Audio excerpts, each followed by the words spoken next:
Awesome. Thank you for coming this Friday morning.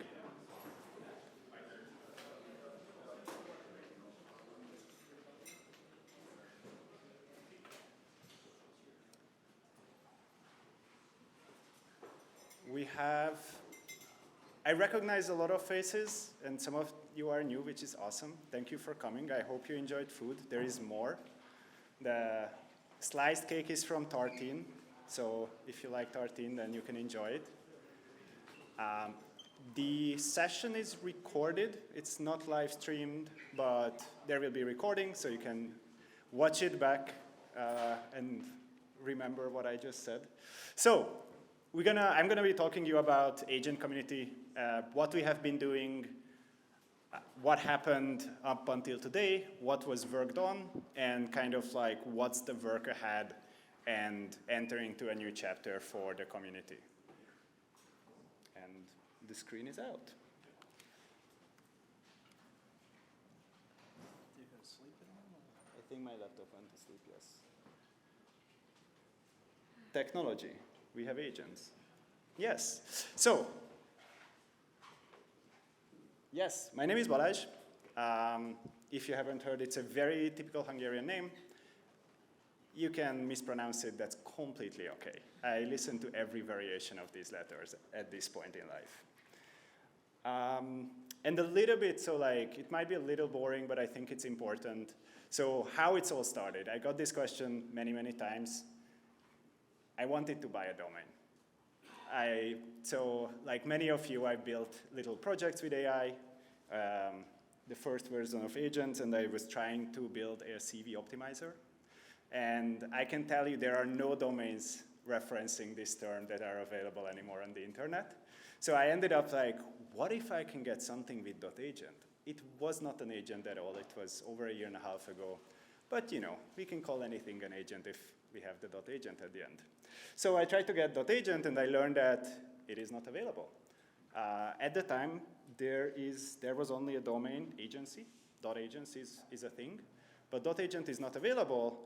And so immediately then, unlike most people, my second idea was, we should try to get this domain. Because A, this is incredible that this doesn't exist yet, and we could actually figure out how to get a new TLD. A little bit about my background. I used to run a standards organization focused on decentralized identity, the Decentralized Identity Foundation. I had a company in compliance, and at some point I started a bank for refugees. So I've been involved with digital identity for a long time. Hence the thinking that we should get the domain, because I knew that it's possible. But it's not as simple and straightforward as buying just a normal domain. Having a TLD is actually an extremely burdensome process overseen by ICANN. ICANN is the governing body of all domains and DNS. And it's an extremely interesting, we will hear a little bit more about ICANN later. But effectively, I realized that we can get it, but the normal route will not do. And the simple reason is because it would go through a bidding process. If there is more than one player trying to get the same string, then it goes into a bidding process and the highest bidder wins, like a market. Now, in this case, as you might know, there are a couple of companies with more funding than others. So for them, considering getting .agent might be a side quest marketing ploy, spending 100 million here and there.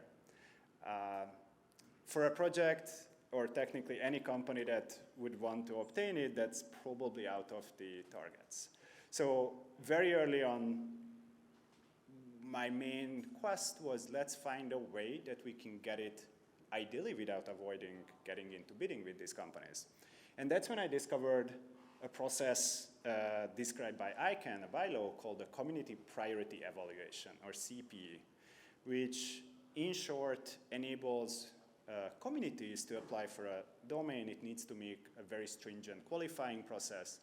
But if this qualification is met and approved by ICANN, then the community has a merit-based access to the TLD, and then it completely avoids the bidding process.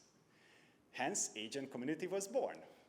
because one of the points is naming. So while this is by far not the best branding for a project, it is the right branding for an .agent application, because that's already 1 point for how to get it.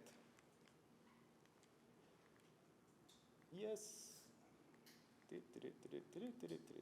Yeah, so it's a process. You need to get 12 out of the 16 points. A few more words about ICANN and timing. I can't really answer when it will be available. The simple reason is that ICANN works on an extremely different time scale than technology in normal. So the last application window was in 2012. That's 14 years ago. Currently, there is an open application window. It's open until the 12th of August. So we will be submitting our application before that window closes. But just so you understand, ICANN doesn't operate on normal business hours. just so that setting expectations. And then how it all started. So I came up with the idea. I registered the first domain. It was agentdomain.xyz. Let's get a cheap one. Let's get it quickly running. And I reached out to a couple of people to kind of see if, am I the only one who believes that that might be valuable, or there is an actual like interest outside beyond my like crazy idea. And I don't know if you know the Twitter account Tom Durr. He's an amazing person, posts about open source project almost every day. And he ended up posting about agent community at the time.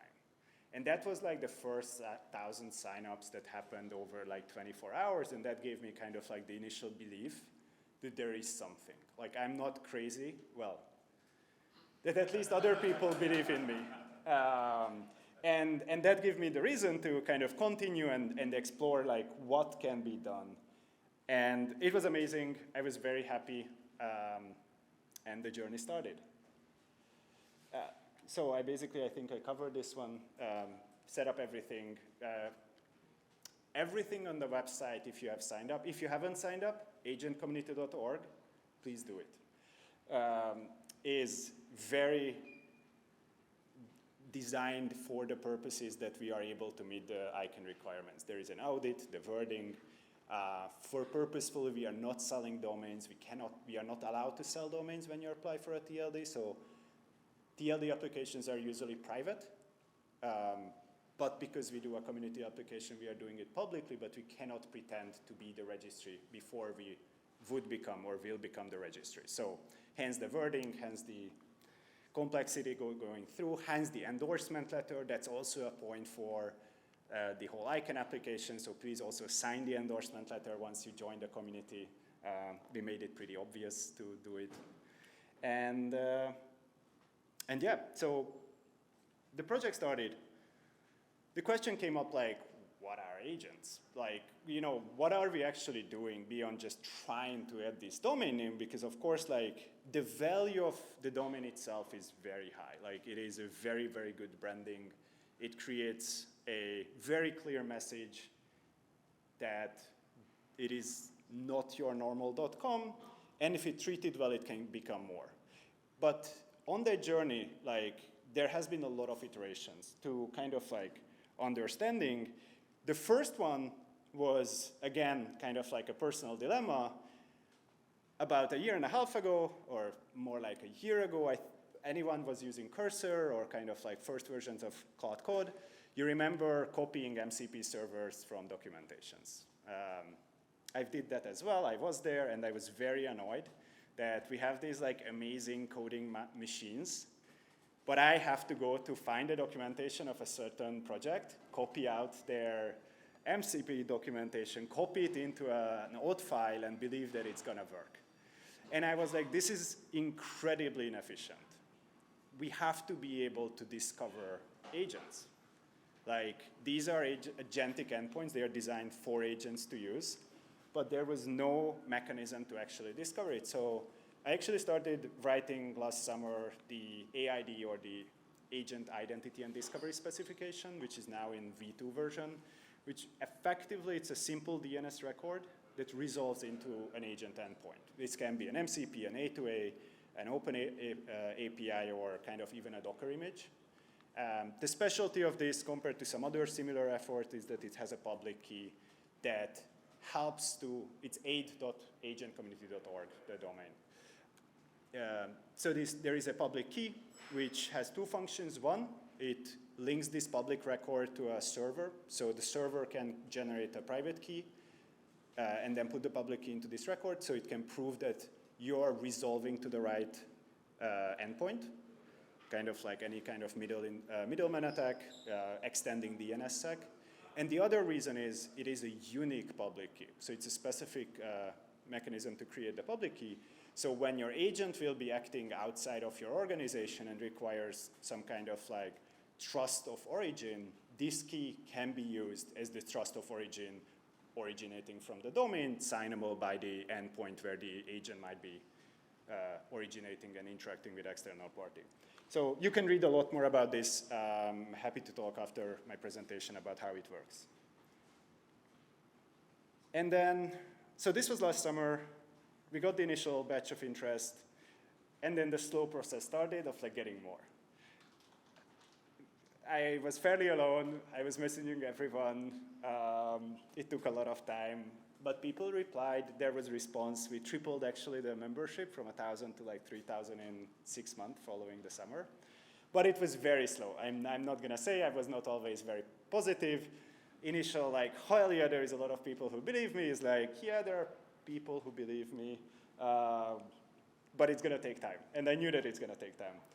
But as I was looking into the database, like I started to see that, okay, like there are legit companies started to join. Yeah, it's gonna be the next slide. I will come back here. So this is kind of the initial growth. You can see that there was like a kickstart and then a slow growth. And then so the real companies started to join. And these companies joined fairly because I reached out to them or somehow they discovered it.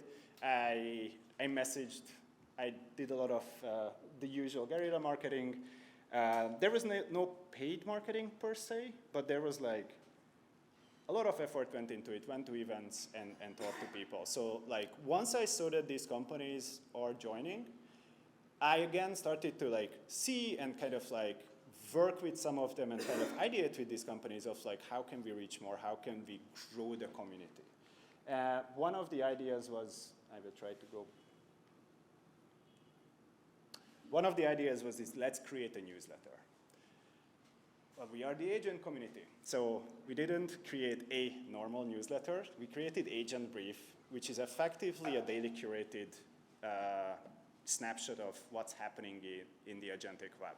So you can subscribe. We have now 800, 900 subscribers.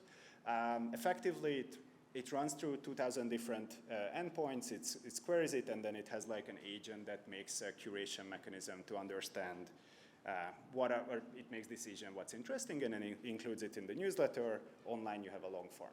Why I'm talking about this, because like technically this is one of like the first agent I personally built that's like in production, still working. Got a couple of updates since then, but it's a very interesting. Yeah, that was my first fully like agent from scratch. Like it doesn't rely on any SDKs. Yeah, and I'm proud.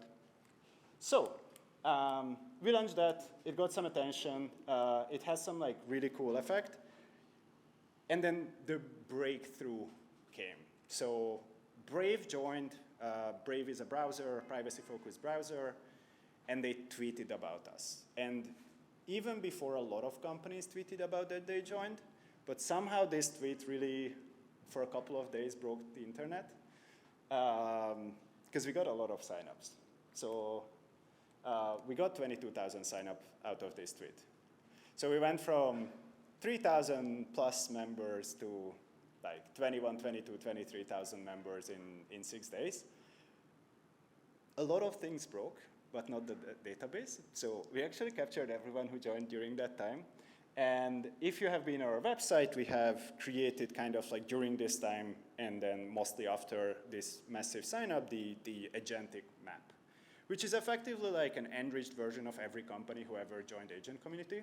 So if you want to see who are the members, you can just go to agentcommunity.org/map.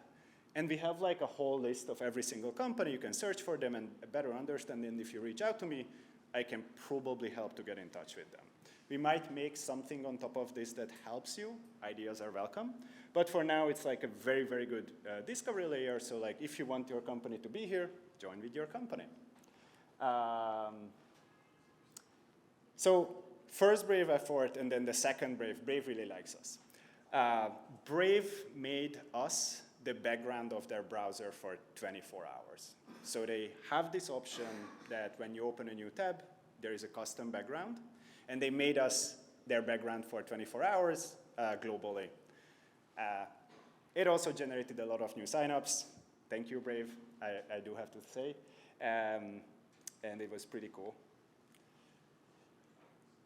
And we are kind of like getting close. I'm just going through like what we built. We have the globe. It's basically just a very cool way of showing the 122 countries we have members from. Unsurprisingly, San Francisco is the highest. So we had to like introduce a logarithmic scale. Online we have like towers showing the height. San Francisco has more companies, but Paris is the second one. Companies also get their profiles, so if you want to post on LinkedIn, you can do these posters. It's available today. And then over the time of this journey, effectively like one aspect that had to be strengthened from like the team's perspective is that like credibility. Yes, I've been working on identity. Yes, I've done interesting projects.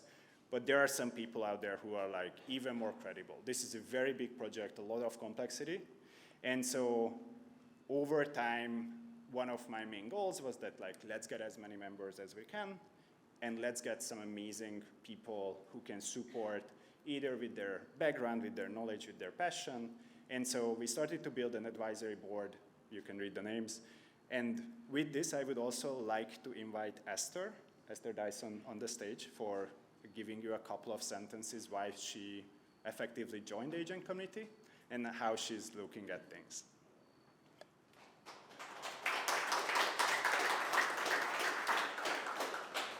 Thank you, Balazs. That was great. So I'm up here to be very brief, but to explain why I'm up here. I was the founding chair of ICANN, which in theory was created by the internet community, but in reality it was created by the US government and the EU. And that was kind of its original sin. The founding saint, John Postel, died sort of during that -1 to 0 period. Unsuspiciously, he just had some heart surgery and died. And so the thing was run by a corporate lawyer. And I became chair because nobody else really volunteered at that point. So our purpose was to keep both the government from interfering, and not just the US government, but all governments, and likewise business from taking over this new wonderful internet thing. And I would say we were quite successful in keeping it out of government's hands, though of course within any country that doesn't always happen. But it has become something of a protection racket.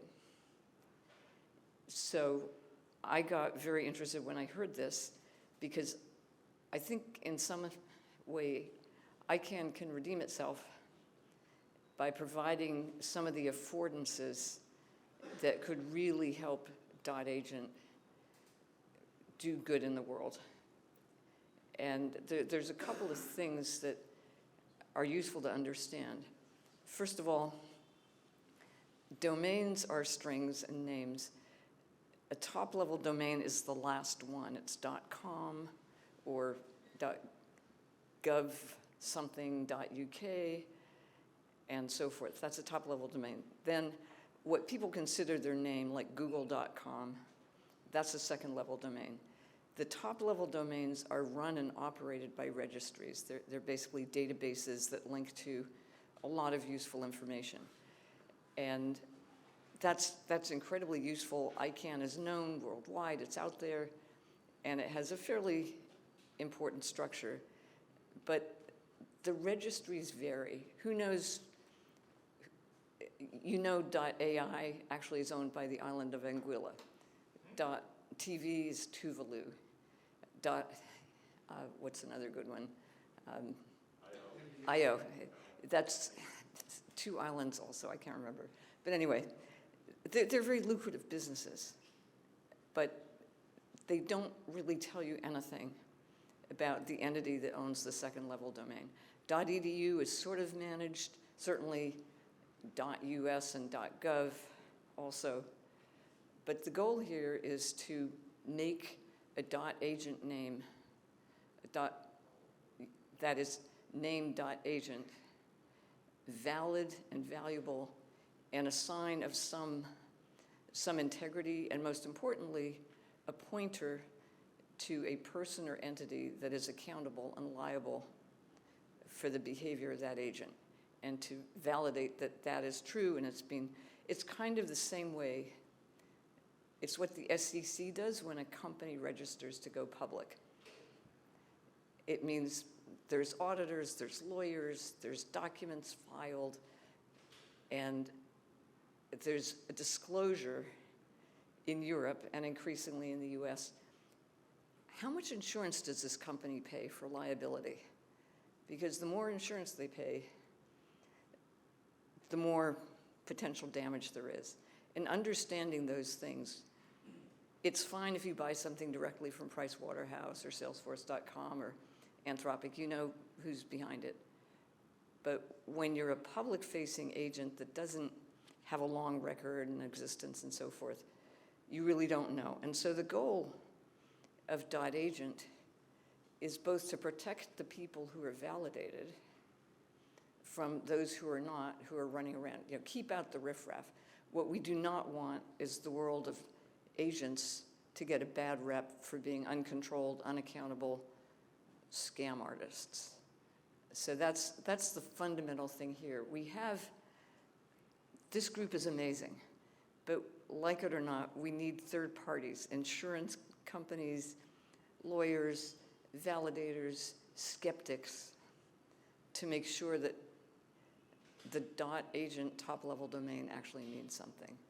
And like Balazs, I'll be around, but that's the primary message I want to give, and now I want to hand it to Tim O'Reilly.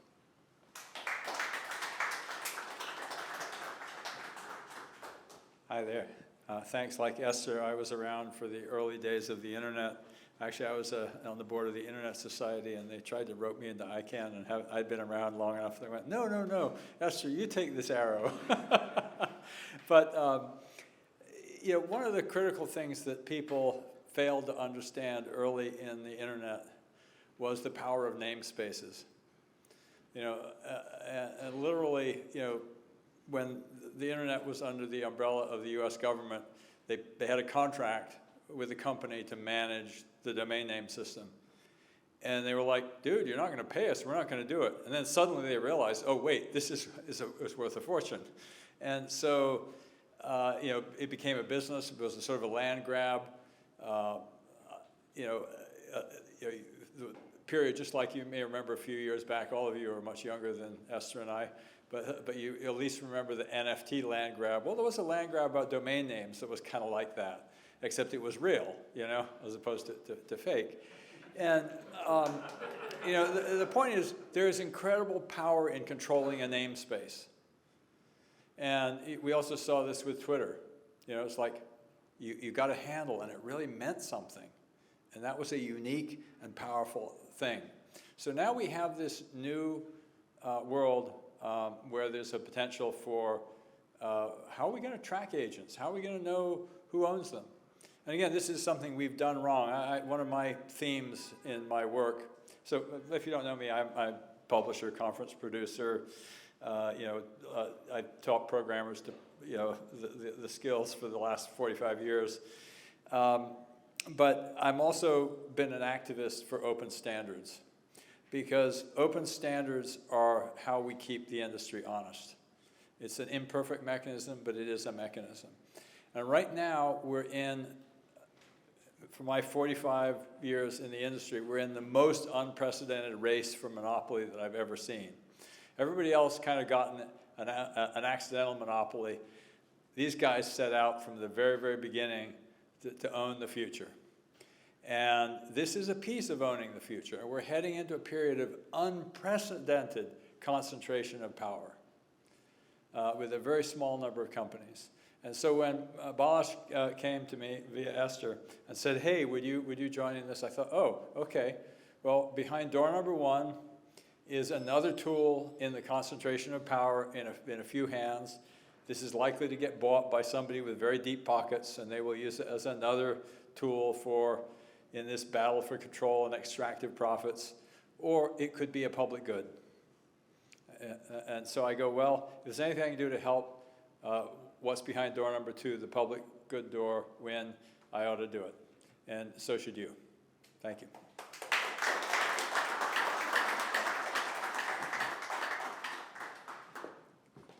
Thank you, Tim, and thank you, Esther. Other names on the list, Ilya Polosukin, who is the CEO of NEAR, and you might know him from writing a paper called Attention is All You Need. Ken Hansen, he's a person who have run domain names, so .biz, .us, .nyc, so he's helping us to kind of like on that front, and there is Zsolt Németh, who is an agent security researcher and runs a company in this space. So, yeah, the effect of those 2 moments that I mentioned earlier, you can get a lot of attention if you are doing something long enough. Like, I would like put it out there. You just have to believe in it and keep doing what you're doing. It's probably the right thing. It's definitely not the wrong thing. So yeah, Esther started talking about what else .agent can be beyond just a very cool domain name. And I'm gonna use a couple of words like trust and trustworthiness. We can probably talk about just the meaning of these words very long, which I'm not gonna do. But bear with me, I will try to keep it light, and then we can go in further, getting in more complex. But effectively, like one side of this that we kind of have been repeating is, let's make .agent a governed namespace and not an owned one. Of course, there is going to be ownership. And of course, governance needs to be figured out. But the point is that we have all these builders, like 30,000 members already at the agent community, of which like 7,000 or 8,000 of them are companies. And we have incredible people interested in helping. Like, let's use this movement and create a governance that actually matters and create something that's usable not just for the next 2 years, not just for the next 5 years, but for the next chapter of the web. So let's make .agent a very unique domain name because it's a non-existent TLD. There is nothing have ever been issued, nothing has ever been sold. So we actually have like a blank slate to work with, to start the work from. And the plan is to make it something that can represent that there is an accountable entity behind every agent running through these domains. So effectively, like how I'm kind of like picturing it usually, that there will be billions of agents. And there will be many, many of these that are representing or mimicking a legal entity, whether it's a human or a company. And there has to be a category when it's not just representing and mimicking, but advertising that it's an agent and advertising that it's legally representing this legal entity. So it has kind of like a signature, of course, technically speaking, but more like a mechanism to know what is the entity behind the agent. You know, in case something goes wrong for contract negotiations, for initial service provision, knowing that is not just a bot running on a VM, on a Mac Mini that will just disappear in the next moment, that spun up 10,000 email addresses in a second and will never actually come back. Does it worth to engage? And we know Cloudflare recently said that there are now more bots than humans. These are not yet fully agentic bots. These are just our favorite bots. But they're going to be very soon very agentic capability bots because token price is going down. It's not just benefiting us who are using it for certain things. It's benefit everyone, and it will be everywhere. So let's try to make .agent a governed, trustable namespace that effectively come from like the concept of accountability. And I have this kind of like, how can we make it a little bit more technical, but like an agent is water. Like if you think about it, what an agent, it has a model, it has some kind of harness, it has some kind of environment, and of course it has context or a soul or memory. But all those can be vied by the operator of or changed by the operator of the agent. So none of them are something that can be continuously trusted. You can say, yeah, but like there are registered capabilities. Yeah, I can add the capability in 5 minutes. Like, oh, but it's an eval run model. Yeah, sure, I just switched the model. I registered it with, SODA model, but I switched it out and now it's like a DOM model. Or it's now an unlocked model and it can do anything, but it has capabilities. So a lot of things are very, very hard to measure and keep consistent. And so basically the thinking, what we are following is that sure, we can't do that, or that's not the goal of the current agent community effort, but there will be endpoints these agents communicate through. So let's try to capture the endpoints and kind of make those trusted, that doesn't matter what kind of AI, what kind of harness, what kind of environment the agent runs behind, if it's using a given endpoint that's trusted because it's registered to the domain, therefore to agent community, then it's representing the operator. And it's the operator's responsibility to make sure that everything is correct, and maybe they, of course, advertise the capability on that one, or the current capability, the current harness, whatever else technical requirements down the line will require. There is a trusted endpoint, or there is a set of trusted endpoints that are linked to the domain and kind of to agent community, and therefore can be accountable, are representing. The same agent can have other endpoints to do other kind of interactions that doesn't have to have this level of accountability, but it's kind of that's the idea that I think generally we are following or exploring. And why trustworthiness matters, there can be anecdotal, these agents don't really exist today, I would say. We have OpenClaw, we have Hermes, we have these long-lasting agents that are kind of falling into that category, but there will be personal agents, there will be internal employees that are also doing external negotiations, external service contracts, payments, commerce, the list is pretty long. But we are very early. It's good because the .agent TLD will take a lot of time. So please keep building, so by the time the decision is made, we actually have everything ready. But why trustworthiness matter? Because of course, when I send an email, or 5 years ago, most emails were initiated by humans predominantly, or mistyped your name. And you knew that there is probably a degree of a human or a legal entity, and the conversation, you signed up with a Google account that meant a lot, or meant sufficient amount to have a service provision. You added your bank card, and the service started. But once basically everything can be mimicked, that it looks like a human, it can spin up a browser and just create a Google account, and it can fill out CAPTCHA. I recommend you to try services that show you how to fill out CAPTCHA with AI. They can. So there is no longer a limitation, so we will need to have mechanisms, and that's where trustworthiness comes. An agent that advertises itself, that I want to be known that I'm an agent, but I'm representing a legal entity. Don't even load the website to me. I'm not gonna click around. I want to see the basic CLI kind of version of your service, or MCP, or name your favorite framework, and treat me like an agent, in the entire project, but I will be able to constantly give you the signed, non-revoked status of that I'm representing a legal entity.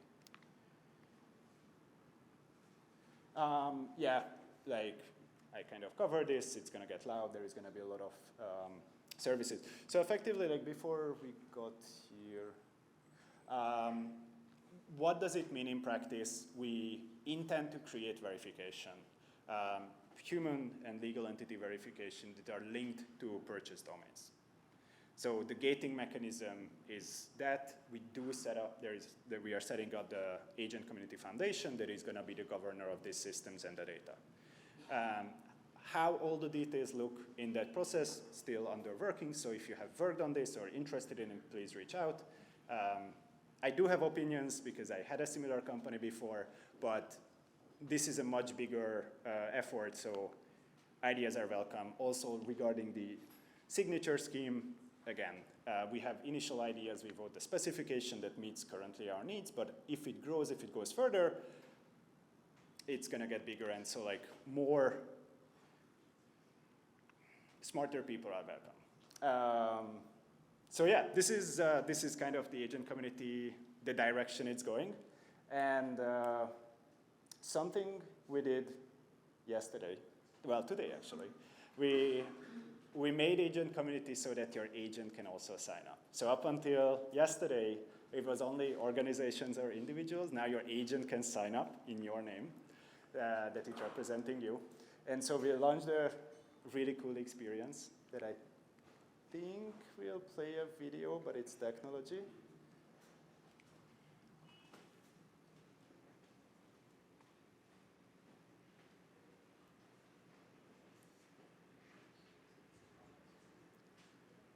You know what? I need to live. It's just so cool.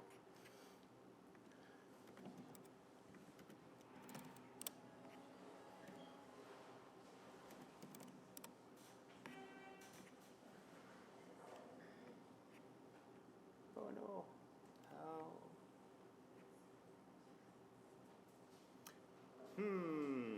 Okay, you know what? I'm not gonna live because it's not working. You can go to Product Hunt. You know what to do there. I appreciate if you do what you know. I can't promote what to do there. I will shoot a video later. It just looks really fun.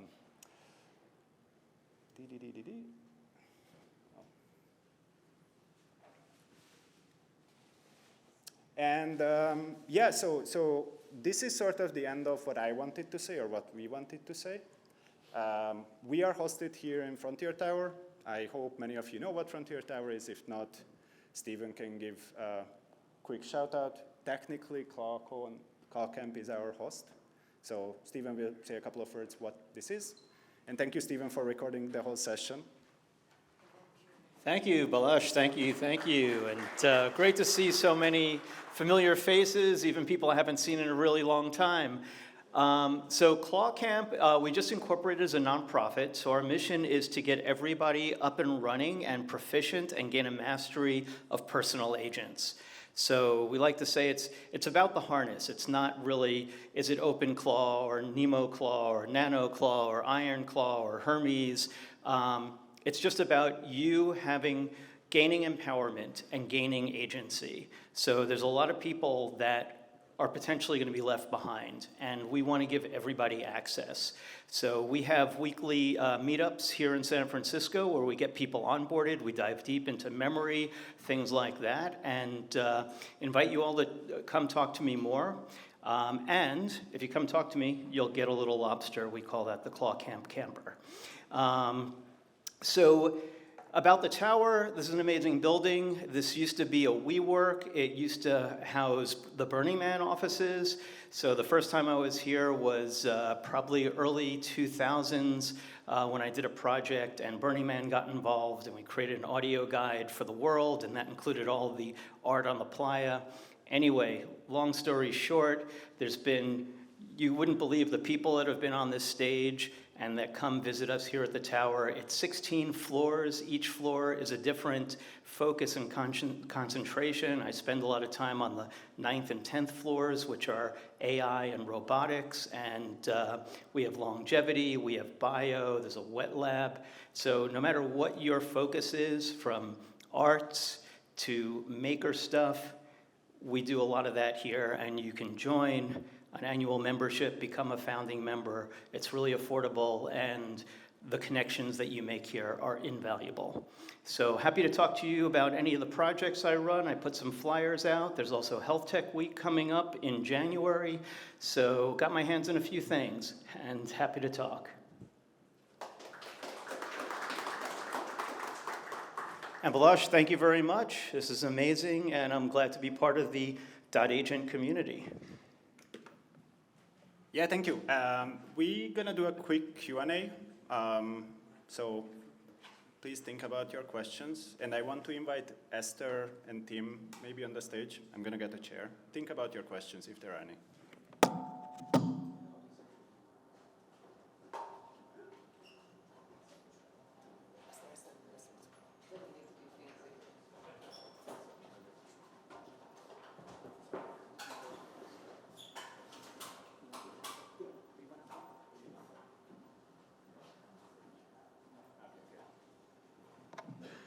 I will join you, not Tim. If you have another one, sure. Be balanced. Wait, but Tim as well. No, she said no. Oh, okay.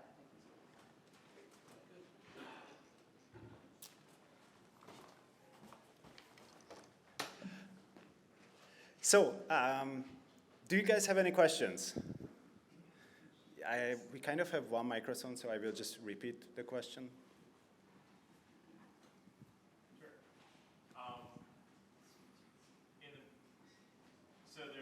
I'm just curious about the. Say who you are.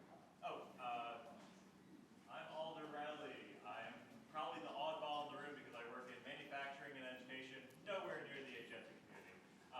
But when Esther and I first met, I had a .farm domain at the end of my website. And we abandoned that because it's one of those things that constantly gets caught by spam filters and all that kind of thing. I'm curious to hear a little bit more about the best practices or the things that you look forward to making sure that .agent becomes something that is robust and credible and reliable and something that won't end up as a .eth or .xyz or something like that. Yeah, .eth technically does exist, but it's not Ethereum. Just a fun fact, every country code has a 2 and a 3 letter version, and .eth is Ethiopia's 3-letter version. So probably it's not going to be Ethereum's domain name anytime soon. Just fun fact. In terms of like practice, so basically like I've never run a domain name. By now I have a lot of understanding of the underlying infrastructure. It improved a lot in the past 10 years. So there has been a lot of standardization, and effectively every domain name now required to operate through a certified registry service provider, which is effectively the backend. So even if any of you wants to apply for a domain name, you will have to have a certified partner, or you need to get certified before you can be considered. So, and those requirements are related to your like resolution question. Does it resolve? Does it get banned? Of course, like if there are 3 of .farm domains were ever sold, then it doesn't get that much support down the line, and maybe it's just like on a JSON file, and maybe it doesn't get updated in certain services. But we don't need to over-promote it in these terms, because like the RSP now is required to do a lot of that heavy lifting in that sense, so that it becomes a result. Does it resolve on Twitter immediately? Probably it won't. But as I mentioned, the last domain names were sold in 2012.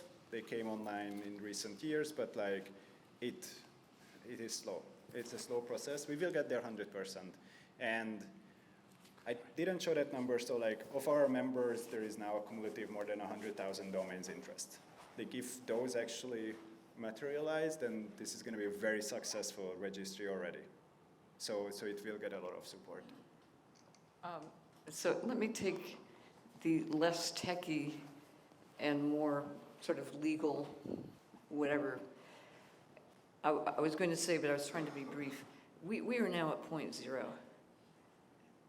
We need to, getting to 1.0 is going to be a long and challenging process. And we're inviting you along for that journey. We're not saying it's done. It very much is a work in progress. And top-level domains are indeed at least managed technically by ICANN.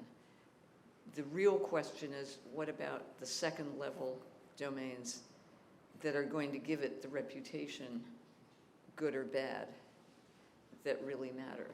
And so how many people registered for this event? About 500, right? The number of people who expressed interest in the second level domains, thank goodness, is not going to be that many, because those initial registrants, so there's registries, which is the top level domain, then the registrars that sell them, and then they go through resellers and so forth, and you know Hover and all these guys.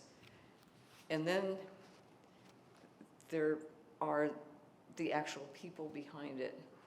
And it's our mission to make sure that those people and those entities are legit. Because what we want to do is help you be legit, get recognized for that, and not have your names and your reputation sullied by a bunch of bad actors. And we're here to hear your advice and your questions, but we're also here to make it clear that this is not easy or simple, and that it's not, we haven't even won the right to run the registry from ICANN yet. And so that's the first thing we have to do, and we have to build up this amazing community. But then we have to find, as I mentioned, these third parties, these validators, and earn the trustworthiness, create the trustworthiness to earn the trust that is going to be so valuable in a world that's, as you said, overrun by millions and billions of scam artists that operate really quickly while actually building an agent that does stuff but doesn't do the wrong things is not quite as simple as everybody thinks.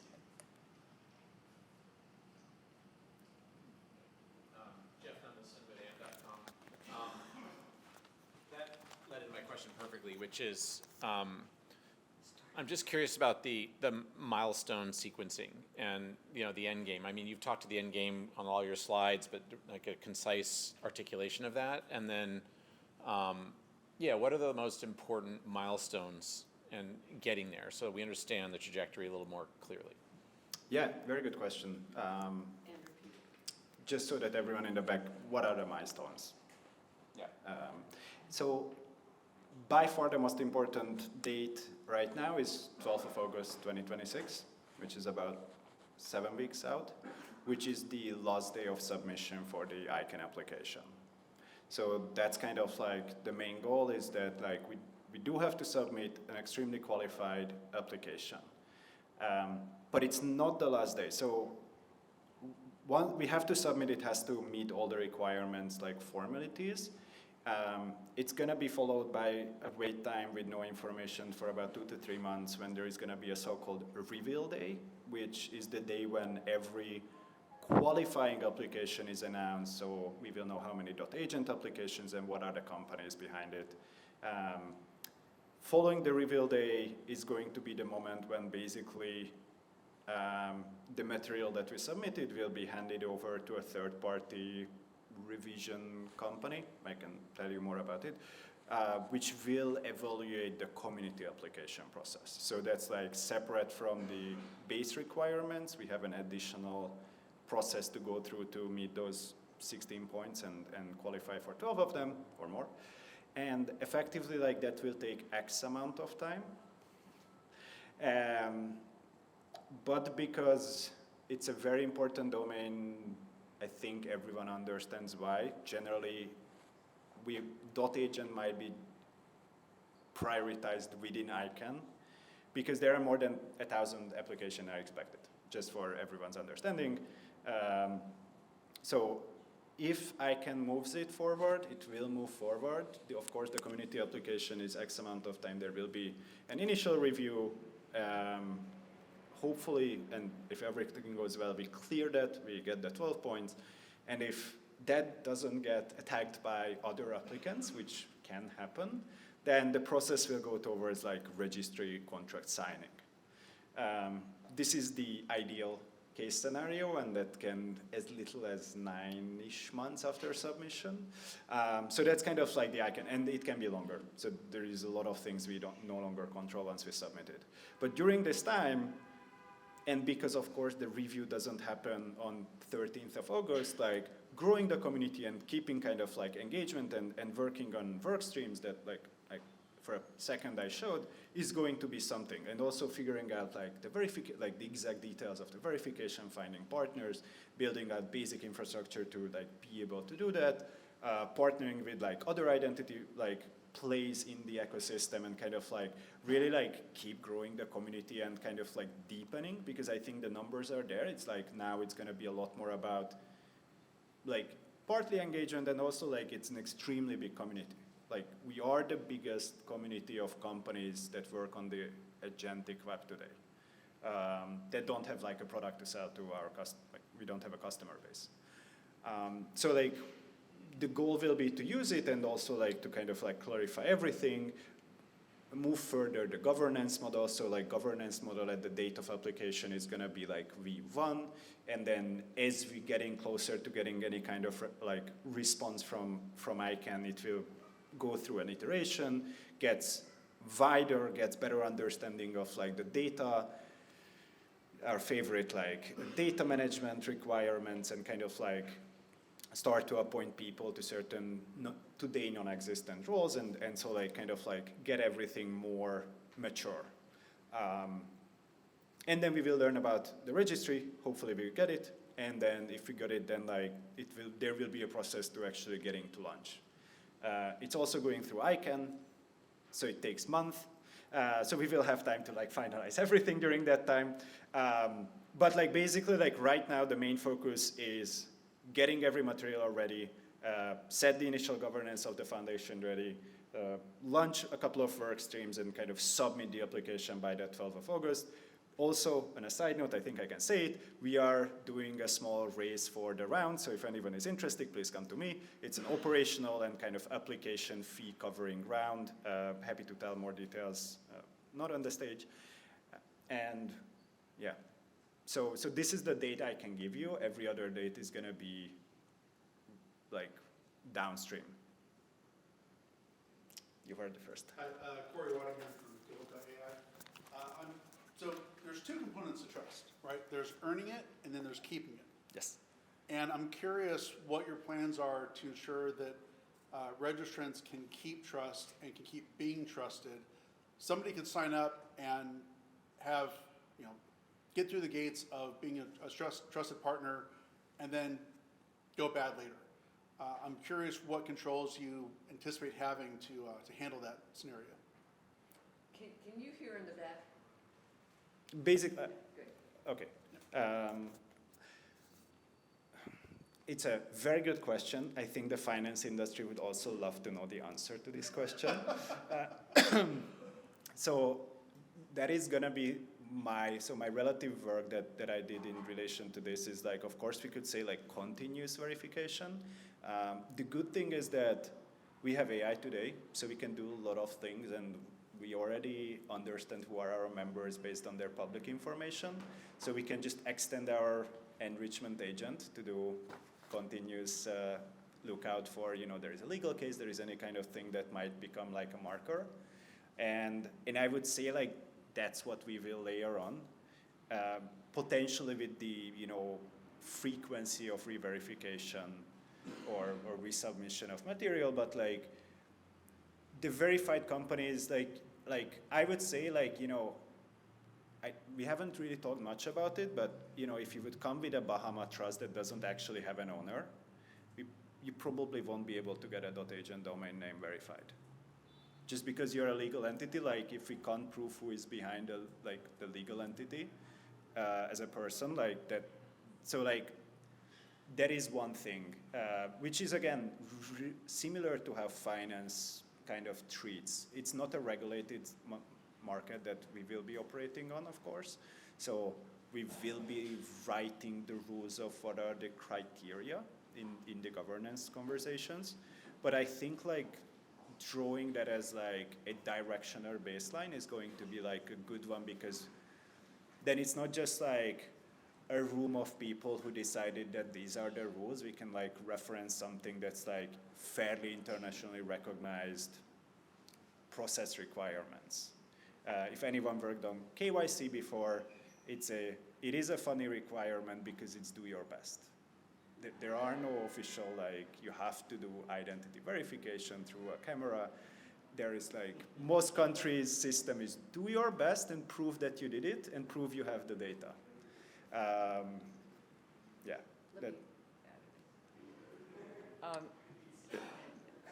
Good question. Just let me add on. The insurance industry and those kind of verification outfits I mentioned are really important here. A good insurance company is known not just by who its clients are, but by whom it turns down. It's known by the rates it charges. And so we will have connections to those third parties that will inform us. And, you know, at some point, the scammers want to be under the radar. The good guys do want to stay in touch with their insurance companies because they want the insurance renewed and so forth and so on. And that's why it's so important to have not just regulations that you can certify you complied with, but you might or might not have, but have third parties whose financial interests are actually aligned with your long-term survival versus, and this is one of the problems with healthcare. The insurance, people churn their healthcare insurance, and so the insurance isn't interested in the long term. We're looking for something that will be persistent, and we're trying to create an infrastructure that works that way with aligned interests, with long-term thinking, and so forth and so on. It's not perfect, obviously, but it is in our long-term interest to make sure that the holders of these second-level domains are in fact legitimate. just quickly adding to this, and then so think of this, because I think with Esther we talk a little bit more, so that there are going to be technical requirements that, you know, where are your agents, there are going to be verification, and then there can be later on like layered on other verifications. And like insurance is one of a very interesting use case that we identified, because it comes with an additional like financial interest from a third party. It's not just like a SaaS provider that does certain things. It is, but of course, like it's not something that everyone can have. So of course, like every assurance system, there will be tiers, and those tiers will be represented in the mechanisms in the like the agent advertising itself mechanisms. Next question. Yes. Hi, Greg Gibson, entrepreneur. So to be clear, do you envision the community having the ability to revoke a domain name if Yes. if the company fails? So. The So- registrar. So the community, so basically like, you know, community, there will be like, that's basically representing a nonprofit, like today versus like when it's a registry, domain owners will be like kind of voting members in a way. There is a board, and like, yes, there will be definitely mechanisms to revoke validation, and if certain criteria is not met, then revoke, or effectively like at least make it doesn't resolve the domain. So not like maybe you don't lose the actual, like it's on your GoDaddy account or wherever, but it doesn't work. So like there will be a mechanism that we turn off resolution of your domain name if you don't meet technical or other kind of requirements. Yes, Has anything like this been done before? Like, I will repeat. I can basically go to like any domain registration, and from what I understand, you guys are trying to verify that you're a legitimate company, not a scammer, right? Right now, I mean, I can't really think of any domain names that have this type of verification. I mean, I guess .gov, but I mean that's kind of a different form. So, has anything again been done like this before? Yeah, so the question was that like, has this gating mechanism to this scale has been done before? Yes and no. .coop is as Dick in the first line said, is a good example. So it is for corporations, and you do need to prove that you're a co-op to be able to obtain the domain name. .gov, we don't need to talk about it. .edu is like a light one, because technically it's limited only to US universities actually. So the Department of Education in the US entities can apply, they get the registration, and then effectively the registry checks whether they are in the list of registered accredited universities. If yes, they can get a .edu. But European or any other countries, universities can't really get it. Very few have gotten it in the history. It happened, but very big ones. There is a couple. .mail, .new has a little bit of requirements. So .new is actually owned by Google, and it has a requirement that it has to go to the app. Like when you land on the .new web page, it can't land on a landing page. It has to land on you have to be able to immediately interact with the service that's on that page. But that's not, light verification. They do check it, but.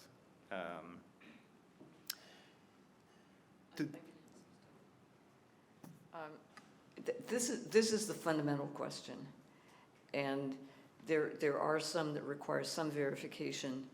.org is perhaps the one that is, I would say, in a sense, most misleading, because it really is open to pretty much anybody for anything, even though it's supposed to be for nonprofits.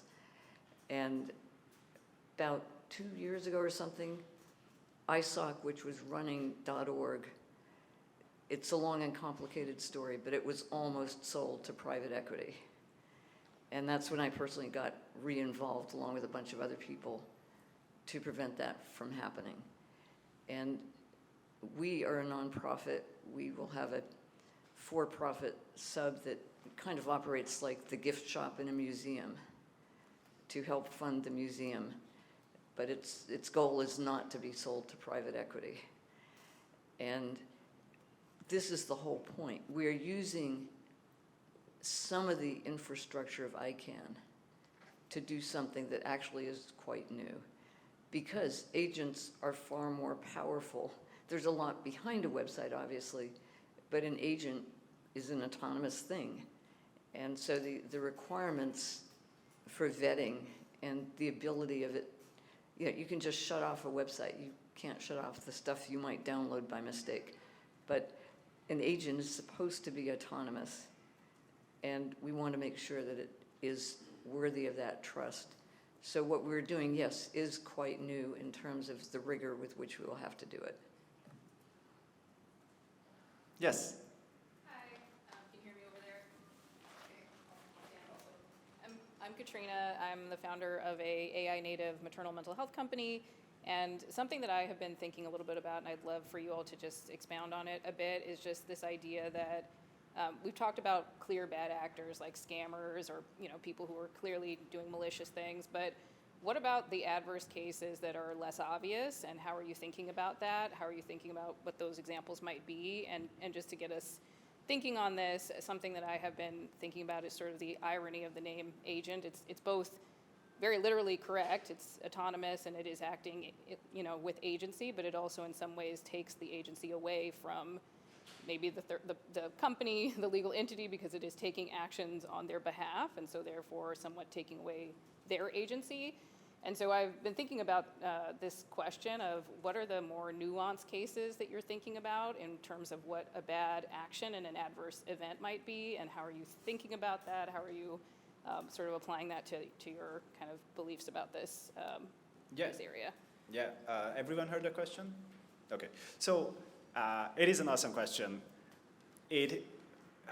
So let me start with something to repeat, but like slightly different words I said. Basically, what we want to achieve is that these registered, recognized agents are legal representative of your actions.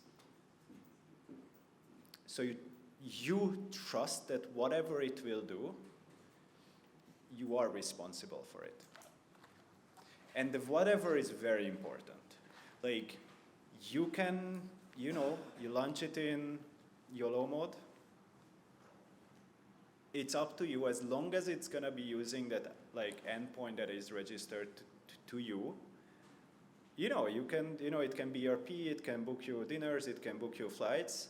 But if it makes a mistake and it sends you to Tuvalu to buy a .tv in person, it's a domain. like technically you gave it the right to do so. So like that's why it's a very interesting, and of course it's gonna be challenged in court, and it's gonna be very complicated once we get there. But like that is the mental model that we are like building around. That it's your responsibility to give as much freedom or limitations, because it will represent you or your company. Any other agent, of course, is gonna be unrecognized, and it's gonna be like completely anonymous and like just claims that it belongs to you. Oh, because I have Diana@gmail.com. Trust me, I'm representing Diana. You know, it's there, the responsibility gonna be about the party you are engaging with. Here, like basically like you are advertising, you go in with your ID, right? Like the kind of like identity, people love to have this like disco example, when you go to a disco and instead of showing your ID that has all your personal information, you could just ZK and just prove that you have a valid ID. Kind of that idea, but you have the ID. And it's not that like, trust me, I have this website, I have this GitHub account, so I'm above 21. Because, or here is a picture of my ID, because we know that these models can generate IDs, unrealistically cool ones, and fake ones, of course. So like, a lot of like what we trust on the internet that we have been assuming can trust it is gone basically. So hence like we will need strong signatures. And related to this, like 2 weeks ago, Estonia launched agent identity. So Estonia has like one of the most like famous or oldest like digital identity system, their eID, and they just launched effectively a signature the user can create from their own identity that they can give to a system to represent them. Same concept, it is still you. It's just you gave rights for a third party to act on behalf of you. It's like when you send your mom to pick up your government stuff, if you have ever done that. And then bad actors, we will probably burn a couple of tokens looking at like, you know, what information we can get about each domain that gets registered for .agent. And there is an idea, I think like it's a little bit early, but like the direction, it is insurance-y thinking, but like if we have this movement and if we have this like kind of like credible neutrality baked in to become like a, English, this like space where you can report or like agencies can report cases or like when something went wrong. I said this word. I'm like a credit bureau concept, like where every player reports that there has been something edge case with one of the insured agents, and like that model, that harness, that case, something happened, went AVRI, and then like everyone can have access to this. So something like this additionally can exist. It's not in the pipeline today. It's just like the direction we can take on if we have credible neutrality and we can like get there. The fundamental answer to this is we cannot do this alone. We're one part of a larger ecosystem, and we need lawyers to be effective in asserting the rights of the users. We need the courts and ultimately the law to hold people accountable and to make sure that the bad guys are punished, stopped from doing business, whatever. We're part of it. We want to be part of a movement towards agent accountability, not the sole arbiters. We need, and that's why another very interesting question that we need to address is in what courts will people's claims be adjudicated? You know, we really can't control what happens in Estonia, let alone Dubai or North Korea or whatever. And so we need to rely on those sovereign nation states to be part of this as well. But we are hoping to be international. And part of know your customer is knowing where they domiciled, under what sovereign states' laws can they be charged with malfeasance? So it's not our problem to solve. It is our problem to help address. And we hope that you as the agent community will be a part of doing that. Just a sec. Extending, because we haven't talked about that. So the idea of like, okay, like how can this movement and non-profit actually start engaging with government? And like, basically one of the ideas that like, we have a blank state domain name. Why don't we just reserve every country code for the countries and regions like .eu.agent, .us.agent, and make that available once there is an agentic regulation in the given region or country, then they can just reach out to us, you know, we can collaborate and make that available and enforce whatever the additional requirements are. That like, you know, the EU requires that your AI is hosted on EU land, you know, it's relatively expected, then, you know, we can additionally for .eu.agent applications, we can add that requirement that they have to have approved that that happens. So like .eu.agent becomes that like it's an EU qualifying agent. Sure, your normal .agent could be that as well, but like the EU might distribute it to certain players, and like, so like, you know, like that also really helps to get engaged in these conversations with a lot of countries because we can today do that. Yes. Okay, so we have responsibility that is important for. We have accountability, but then when more and more commerce is done through those agentic endpoints, I guess the big next thing really is who is like what is legally signed at the end of the conversation. So is there any like protocol or principles that comes with agents actually entering legally binding contracts? And yeah, what are your thoughts on that? Yeah. Yes. Like the previous example is that like you are giving the rights to legally represent you to your agent. So your agent using a specific digital signature is now legally representing as your signature. And that's where it comes that like the agent doesn't always have to use that endpoint, but when it's using that endpoint, it's legally representing you. You know that like you can have two endpoints on your VM, one is the normal and then one is the trusted, but when it uses the trusted, then whatever it will do on that is legally representing your actions towards any other player.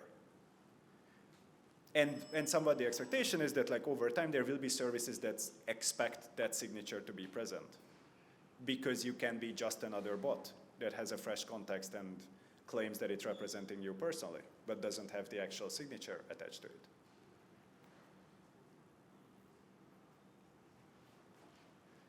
Sorry, I'm just going to ask you 3 questions.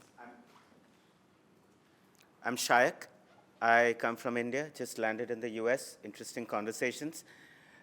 3 quick questions. Yes. 1, how do you differentiate a bad state actor versus a bad person sitting in Kolkata and trying to scam you over the phone? Okay. There's a difference. One can't be legally stopped, and one can be. The second question is, I'd love to help you in India, but the regulations in every country are different, right? How do you account for that? Okay, and the third thing is, my agent can go and screw up something out there. I don't want to go to jail for it. How do we take care of that? So, state actors, I will bring in finance. If a state actor wants to do something, they will do it, and they can create legal identities for anything. Like, you know, are we going to work with North Korea? You know, you can assume the answer. Are we able to see if there is a CIA set up legal entity that operated by real humans? Like, no one. You know, it's designed for passing any kind of scrutiny. So like, you know, like we are not the police. We want to create a layer of the internet that can be trusted, but like there are players that have infinitely more power and control the regulations. So like, I think like there has to be a reality limit of like how far we are able to go, I would say. Second question, regulations are different. Yes, the regulations are very different. The expectations are very different. But we are not operating in a regulated environment. This is not regulated. We are proposing a system where anyone can meet the requirements. Of course, it still differs because there are countries that don't have digital signatures. So they have to go through a different mechanism of verification. There will be countries that get digital signatures over time from like physical to digital. There are countries that use a paper-based personal identity that cannot be updated for your entire life, that represents you in most cases, that is not on the path of getting a digital signature.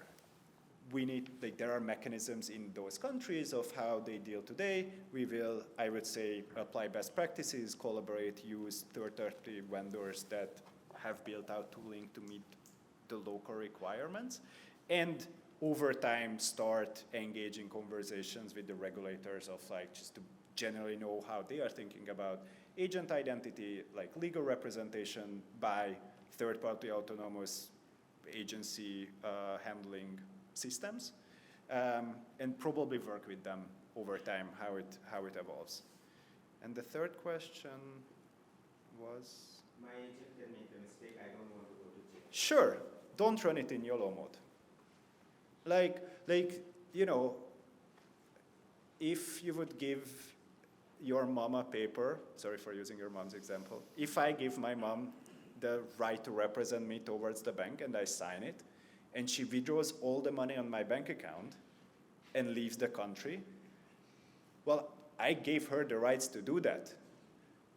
Like, I can tell the bank that, like, well, like, she kind of stole my money, but I gave her the rights to do that, so it's on me. You know, like, if she robs a bank with my signed paper, like, yeah, that's pretty bad. Like, I don't know what's the case in each country, how it's gonna be handled. It's gonna be handled in a local regulatory environment. My only request is, it creates a right to unequal access, just maybe think about it. Because I've seen this happen in a couple of scenarios. I don't, how do you mean urban? So, I don't want to take up too much time, but so in a country like India, for example, we have the universal identification, right? So I can always identify myself, but I've been working in other countries where you don't have similar things, right? So the person in that country has to work that much harder to prove that it is them or not. The right to unequal access, right? That is a problem. The opposite is easy. In countries where I do have right to access, it's easy. But what if I don't? Yep. Okay, so the question is, global identification differs because there are countries like India where they have digital system called Aadhaar, which is like a government-issued identity system that every person now has. And there are countries where there is not even government to identify you. The question around the rights to access. So it's a very hard question because I've worked on refugee identity. I've worked with UNHCR, with Amnesty International. It went way beyond Europe and worked on like global financial inclusion problems. By far, the number one problem is not their identity, it's food and water in many cases. Then comes the access. You know, do they have a smart device like a smartphone? But even if they have, then the third one or the fourth one here is you know, can they use it? Is there a telecommunication network? So like, one thing from this perspective is Starlink is going to change the game. Because it's no longer gonna be can the government afford or the local oligarchs are interested in operating a system in all aspects of the world. It might be that like, well, it's just available. So like the access question is actually, it's a very side thing, but like can be solved. Now, is having a Facebook account enough to do identity verification? You know, because, or Instagram or your favorite social media? I'm not gonna answer this question right now because I don't think. I wouldn't say that we're gonna start pushing the boundaries of what a verified identity is immediately at day one. But of course, like, I think the question is very important because inclusivity will have to happen. But what I would say, and likely going to be happening, is I already mentioned a tiered assurance system. Like every assurance system has tiers, so there can be potentially a light verified. But again, the idea of this is that we can create a general standard versus for .agent. So, you know, if you like think very big, the same assurance system could apply to your favorite .com domain. You could have the same signature issued by agent community on your .com. I'm not promoting this right now, but like theory. There we might be able to do like lower assurance. So .agent meets a certain requirement. If you can't meet it, we are sorry. But on externally, like once we are big enough, we can potentially create other assurance levels. But this is like down the line, but good question. Ooh, you already asked the question. Hi, I'm Sanchez. I'm a software dev. I was just thinking about kind of competition within the namespace. Like with, you know, setting up a website nowadays, you basically can't get a one-word anything anymore. So like for your ideal, who would end up owning like legal.agent and what would be provided there, basically? Oh, well, okay, he would own legal.agent, but yeah. So the question of distribution. Like there is this mechanism called the market. Effectively, like I think like the direction is that it's really, really hard to make a decision. There will be domains that we will pre-reserve that I mentioned, like these country codes, and potentially some other. There are a couple of domains required by ICANN to be kind of like pre-reserved related to trademarks.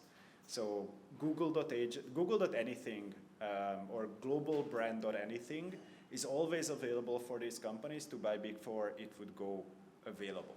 So there is a so-called, there is a time limit before the actual public launch where you have to welcome these companies to purchase their own TLDs, their whatever, their global trademark. So that is also automatically kind of resolved.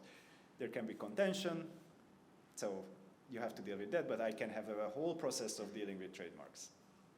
So that's solved. Then come like legal.agent, search.agent, and so on. There are a number of like very great English words. Effectively, like one of the aspects like why agent community started, because like if any big corporation you love to name would buy .agent on a normal bidding process, the likelihood that they spend tens of millions of dollars, maybe 8-figure amount of money on a bidding war with other big corporations with marketing budget that lasts forever, beyond, like they could make almost anything that we are saying here right now, but they will have some level of incentive that keeping some of these English word amazing domains and pointed it to their own agents or services. You know, your favorite search engine could just keep search.agent. Search.agent value today, you can start assuming it's very valuable. Now, you can have health.agent. You can have travel.agent. You can have, you know, English words.agent. So, and they can just keep it. They are not required. So every registry is effectively a monopoly today. So ICANN creates micro-monopolies that are the only registry. There is one entity that is the registry. They set the rules. Of course, there are some rules that are set at their application time that they need to adhere to, but like .book is a domain name. But if you go out there, it's not available because Amazon never launched it. But you can't apply for .book anymore because it's owned by Amazon. And this can happen. There are other forces beyond just these very big companies. There are companies that operate domains named at a larger scale that you can imagine, and they have their own budgetary incentives to keep their current business model running and having another very valuable domain. I don't want to go there, happy to talk off camera. But effectively, like, I would say the direction is that there will be a select very high value English word or maybe a couple other language word .agent domains that will go out to bidding, and search.agent will probably go for someone who has a lot of money. But travel.agent might not go to the same company. There might be another third party that has more interest in owning travel.agent. Health.agent can also happen, and it's not like, oh, you were at the right time at the right moment. These will be announced processes so that like everyone who has an interest can come there and create a healthy process. And basically we can use that funding to operate and run the verification business on the other side.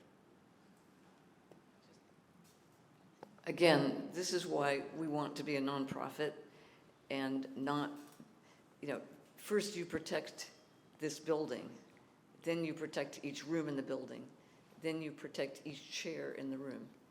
And we don't want to turn into that. And that's why ultimately we want to build a strong nonprofit board that deals with these complex questions, because they are. And going back to some of the other questions, we can't control the law. We can only control, in a sense, the use of the law and how people can deal with it. But we can also be a force for a world that's not entirely run by profit-seeking companies. Ooh, this was, I think, I forgot your name. Yes. It's just,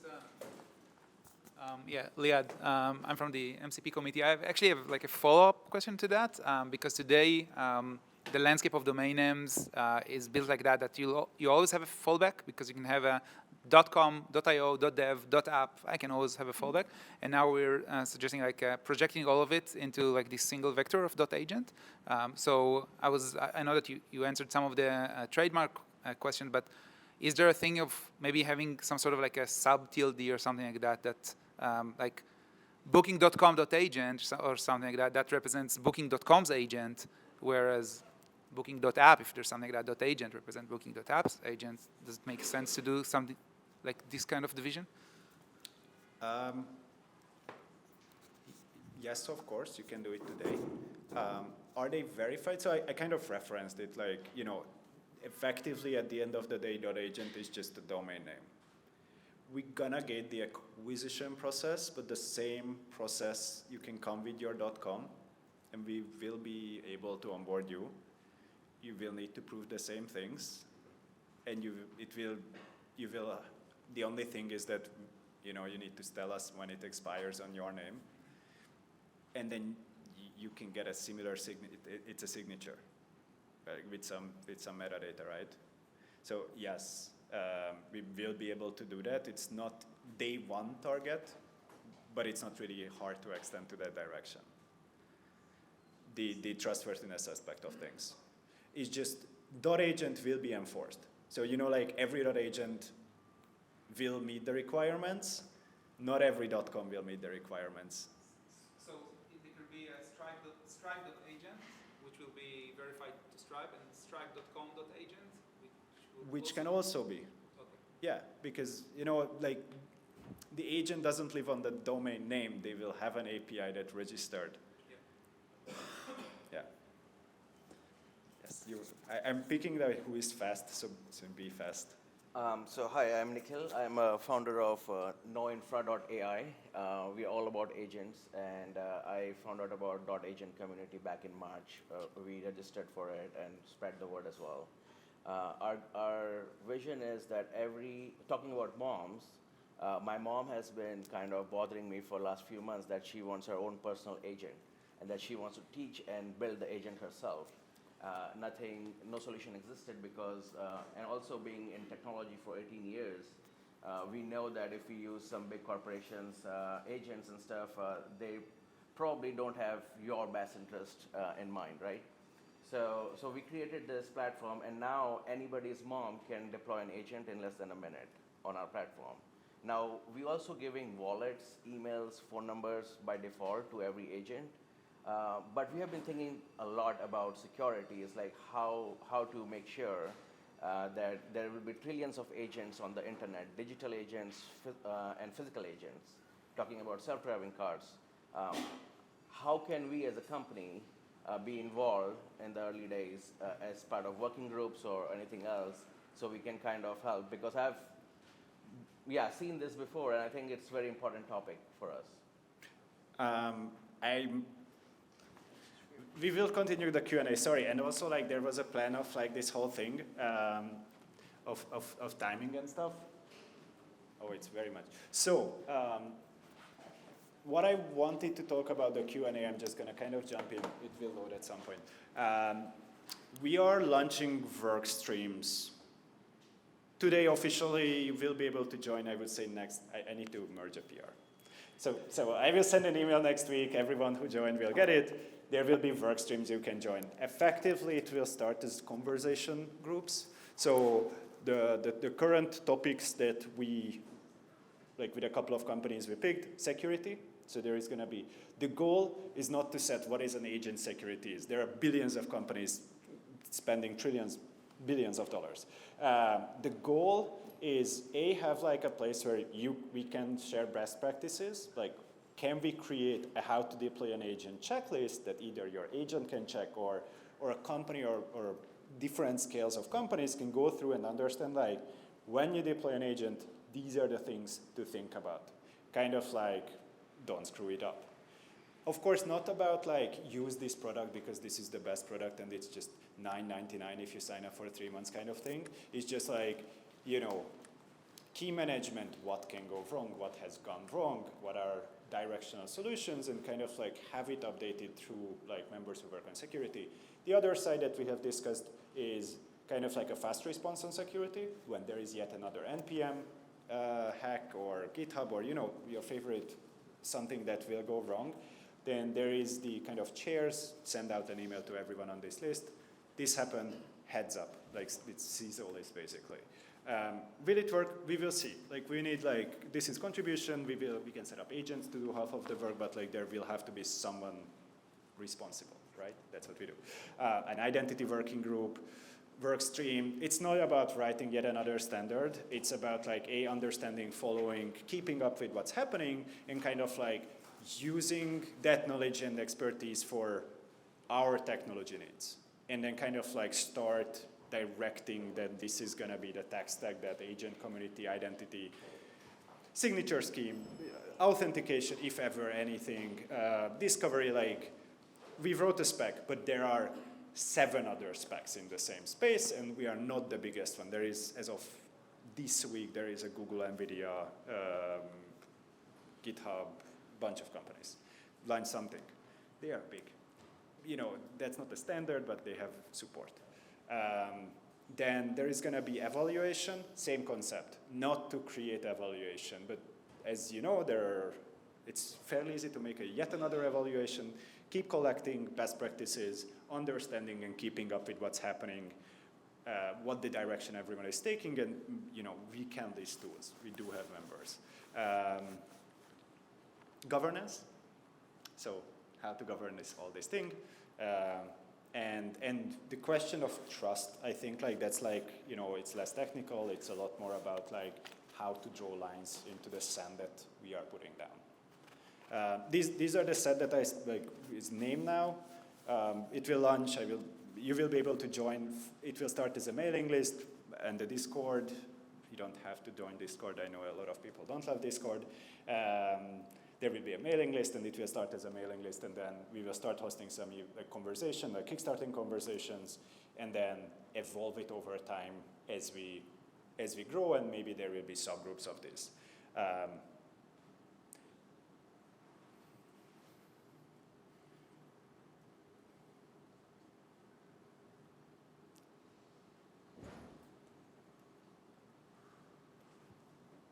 I had a slide.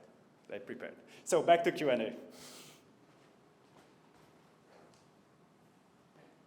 You. Yes. Sorry, I have to point and say you because I don't know the names yet. I like this vision of the trusted internet, and there's not billions of agents running around scamming people. But you just touched on governance there. How do you be the arbiter of like what is a scam and what isn't? And there's obvious cases, but there's grey in the middle. And I can see a failure mode being that you're a centralized organization, you know, arbitrarily deciding, yes, this company can get a domain, this one can't, but it's ultimately a subjective decision. So, yeah, how do you think about governance and these criteria? So I think, you know, like, I draw this parallel before, I'm gonna draw this again, finance. Like there are requirements that you have to meet and you can't meet, you're not gonna get. Like, I'm pretty sure that, like, it will need constant update because legislation in 197 countries continuously changing regarding what is trusted by government or issued, but we do have AI. I'm not saying that, like, oh, decisions will be done by AI, but like the knowledge that there are changes happening can be obtained very easily. We don't have to have a global law firm where we are spending $20, $30 million to understand regulatory change on a daily basis. You know, we have a clear understanding what we will follow, and we will be able to know that it's changing, and we can update those changing through like a governance mechanism. Like, I think the bigger question is not, is more like, how many steps or days or months does it take to follow a change? Because there will be a baseline and it will constantly need to be kind of like optimized towards like a good optimum where we are like, you know, Bahama trust company with no operator, fairly easy to say no. Liechtenstein entity with a Swiss trust as the owner that has a Liechtenstein foundation behind it, you know, also like you don't really, it does sound fishy. But like, same setup, but there is a person, a named person. You know, trust has trustees or operators. This is something part of the law that I'm not like the best versed in. So I would say we start with not accepting these extremely complex, complicated, weird money laundering looking like great systems and focus on what is easy and then expand from there.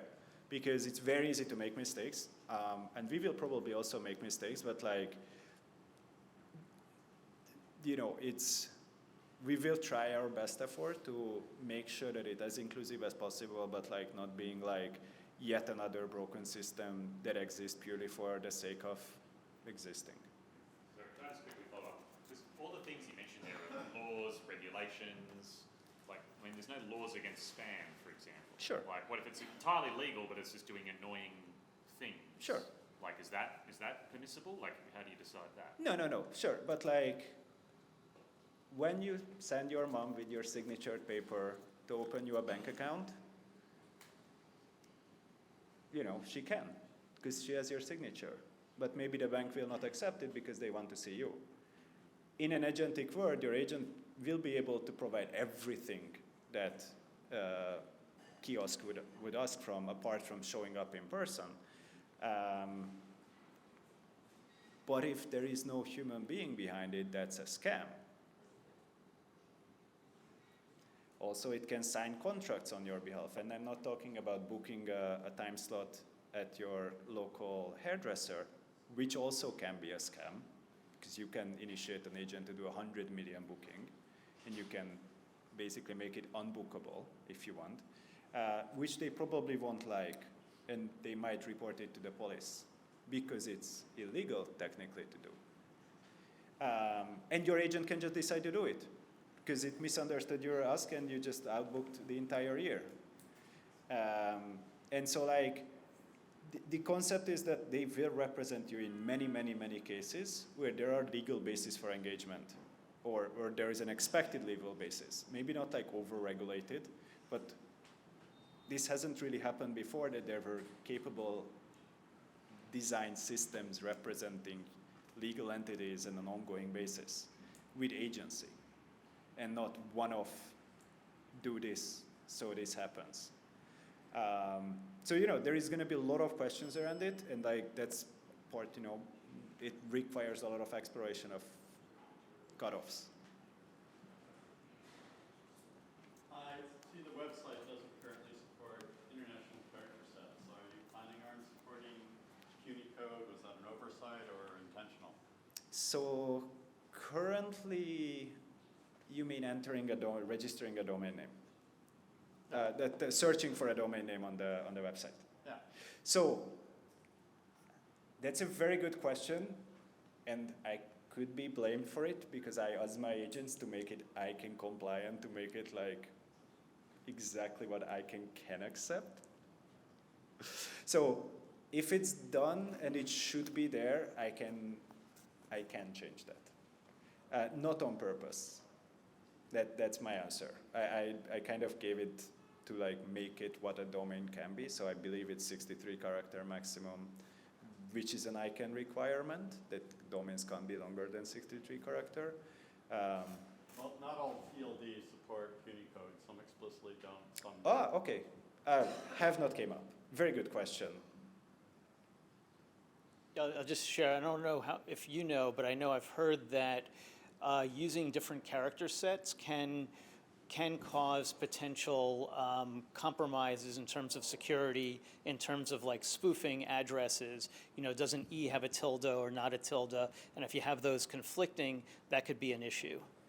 Yes, very good question. Also, like, if anyone have ever heard of prediction markets, they are these non-gambling websites where you can predict the future. So there is now a pretty big case brewing related to Polymarket. And I'm bringing it up because it's extremely related, because the claim is that there existed a website that was Polymarket with a capital I. That when you type it into a domain, it does look like it's written Polymarket. And it was used, Wall Street Journal wrote about it, you can look it up. But exactly related to this. It does look like the same. When you take a screenshot, it looks like exactly the same original domain, and it leads to a different place. And of course, it can get a lot more complicated to like actually like characters carrying a lot more information. So one part, there is this 63 character limit, so like it can kind of, that is limiting certain things. So like at some point in LLMs, there was these like extra emojis that you could use and embed like a lot of information in the emoji and kind of like use that to jailbreak. Technically, like browsers are limiting that mechanism to a degree. Yeah. It's an issue with file systems also, yeah. I mean, we're getting a bit in the weeds here, and this is nothing new. There was M1CR0SO. Trademark law is extremely useful here. I mean, again, we're not a party to this. The owner of the domain, the second level domain name being spoofed is usually the aggrieved party. And again, we want to encourage the world to be a better place, but it goes also to the problem of spam. What's interesting is now the telephone companies, who are not the government, but are very regulated, are able to say, you know, suspected spam, and we may end up having to do something like that. I don't know, but it's very complicated. We are part of a system. We're really interesting because we're not part of a single government, but that means we need to deal with all governments, and that's why we're marching together in the future. And, sorry, I don't want to, is there anyone who hasn't asked the question on the ones, or we will start going back to people? Yes. Wait. It's for the recording. This is recorded, by the way. I hope everyone is okay. It's a bit late now. If CPE were to happen today, how do you feel you're doing now on the 16-point scale? And what are kind of the key levers from now until CPE does occur that you think will get up to the 12 out of 16 required points? Yeah, really good question. We are in the process of setting up the foundation with initial governance. It's not yet set up. There are discussions with lawyers who better understand like ICANN and the law. Kind of that has to happen. And the other side, like where we are, like, so it is going to be a bias. So there are certain things like the nexus of the word. So agent community started because it is the term, it is the string we are applying for. So agent community, hard to mistake why we are applying for agent. However, there is like a longevity question. like how long did it exist? Technically, the first company existed like over a year. The project started like auditable 4th of January 2025, but like the legal entity that will submit the application existed a month-ish when it applies. On that regard, we are like getting endorsed by other much bigger, much more lasting, not just companies, but also like other communities. So like we have conversations with multiple Linux Foundation projects, we have conversations with a bunch of different like non-profit entities that kind of like exist in the space, bringing together AI agent researchers, like a conversation with the Allen Institute, and so on and so on. So like, they are still not the submitting party, and it can be argued. So like a lot of things, then again, agent as a word is not really great. So if we would represent the ex-FBI applicant and we would be applying for the .FBI, we would have a really good guess because everyone in the word think about the same exact organization. .agent or the word agent means a couple of things historically. Interestingly, all those are jobs. And if we believe our leaders in the space that all those jobs will be automated, then they will be done by agents. So we could say that like, well, in a 20-year, 30-year time span, which is well within range for a domain name to exist, jobs will be automated, so legal agents will be just agents. Travel agents will be just agents. So, you know, arguable, is it the best argument? No, but it is an argument. And this is kind of like, there are a couple of these. The one point where kind of like the workstream question comes up is like activation. So we have very big numbers, the activity is not super great yet. So like that's something that like I have like a keen eye on once like the legal processes are done, is to really push this like activation section, like find partners to join and run the different work streams. I'm already talking with a couple of companies, but like keeping it active, keeping it expanding, and kind of like have it create value, because it will be also a point regarded by the review board of like how active. There are other, like there are formalities that are fairly well prepared, like these are the points that are the biggest question. Yeah. And if anyone wants to learn about this one, search for CPE ICANN. It will come up very early. Yeah. Yes. Wait for the mic. Good. Alder Riley, Item Farm. We've talked a lot about spam and bank robbing mothers and all kinds of like red teaming kind of things. Are there use cases that you're seeing in the community? They're like, oh, this is a new thing that this will empower a way of interacting with the web that you're particularly excited about? Yeah, like emails. Like think about it, like, you know, like how many spam emails you get. For me, I have like the benefit of having a very weird name with an accent in it. So even today when we have amazing AI that's like super cheap, I'm still getting emails where my accented name comes with a question mark in it. So it's pretty easy to tell that this was not written out by someone who tried their best and put in a question mark in my name.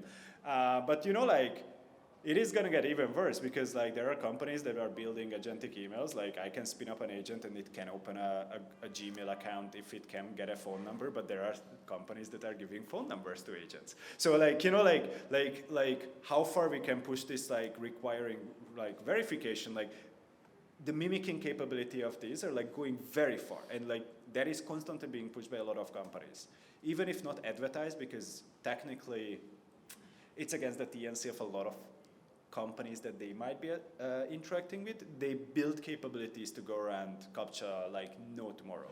And these are Silicon Valley-based companies. These are not the, you know, the players that are building tools for the dark web. So like where this can, like, of course, like I'm not drawing that like, oh, the future is going to be super dark. It's not going to be super dark. It's just going to be a lot more complex, because there is not going to be a way to tell whether you're a human or not without some. So like, you know, we have these, if anyone wants to scan their eyeballs, I've seen that in the storage there is this amazing metal bucket ball that you can look into, and you get some tokens in exchange for your disappeared personal information and your iris scan, if you want. But you know, like that is also started with UBI. The idea that like telling agents apart, well, AI apart from humans is going to be a problem.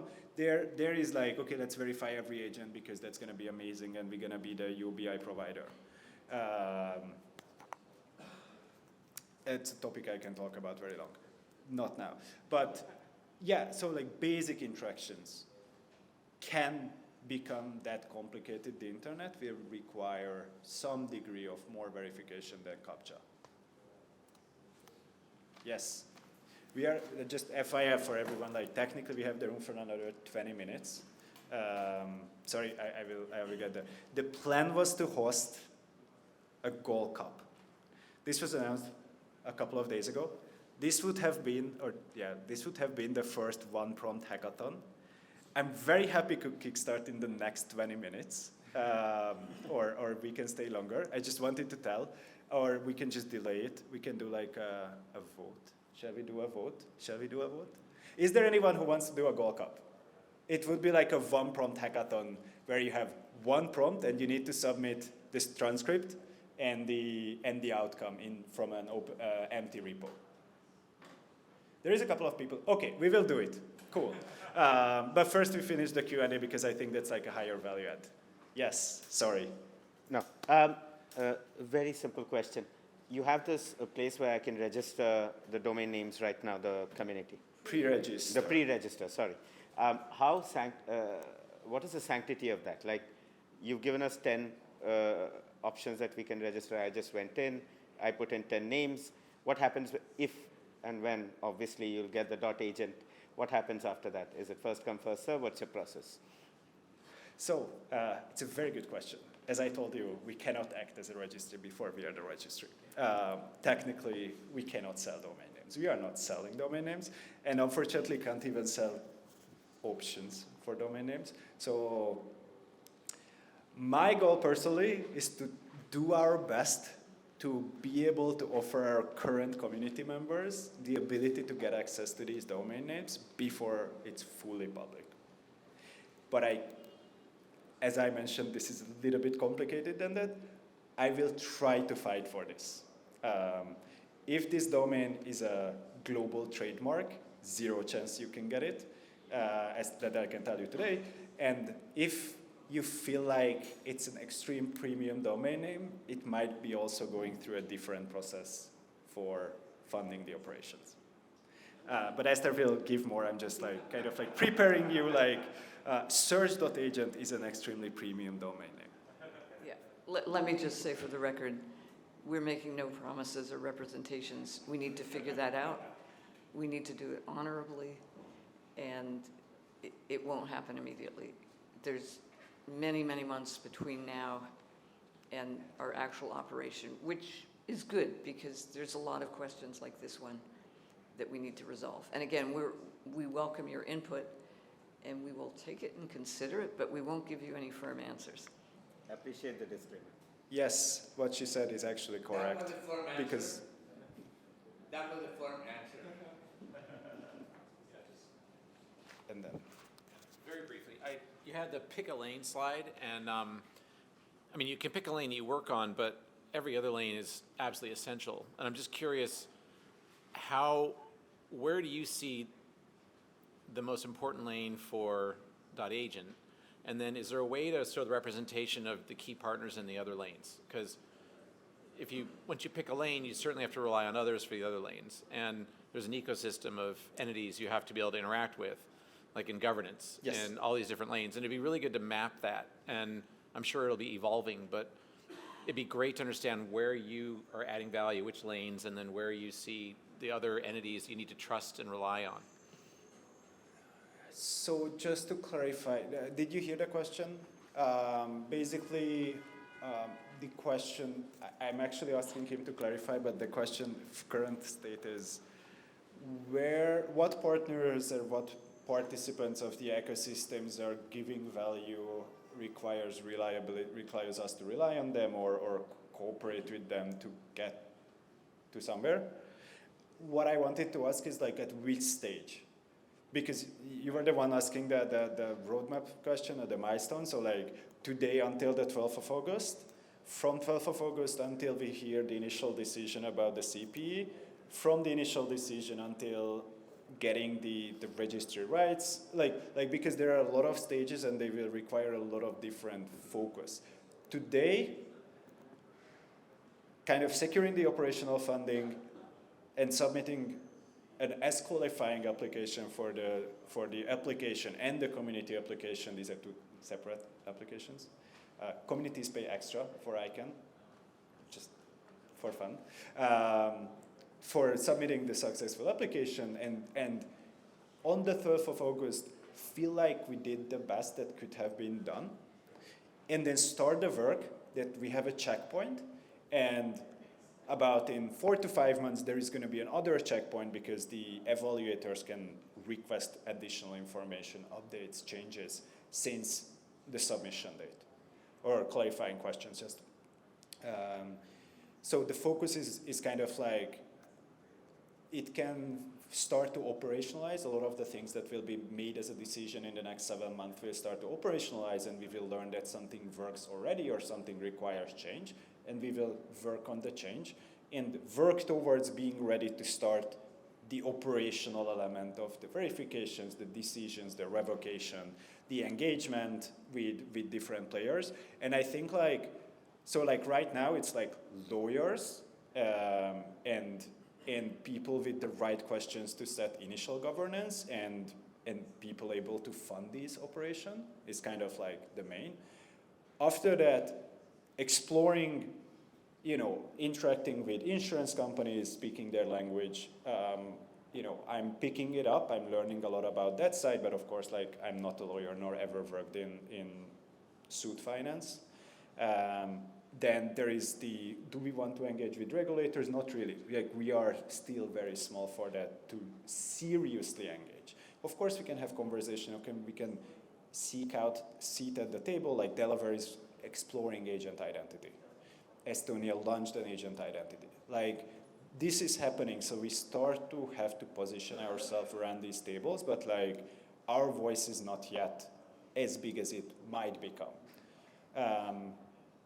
And then, of course, if we get the TLD, then there is an operational, we have to go live.